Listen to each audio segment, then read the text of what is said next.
The racket-tailed hummingbird is about the size of your thumb. It takes a lot of energy to look this graceful.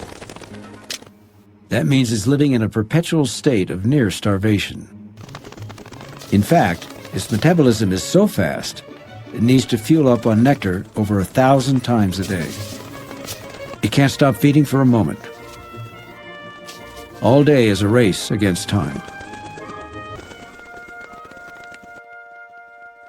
The racket-tail isn't the only one hunting for nectar in the forest flowers. Bees are too, and they don't like to share. A single bee sting close to the bird's heart could be fatal.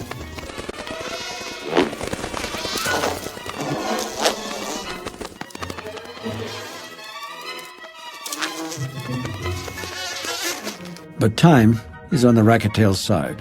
Rain is about to intervene.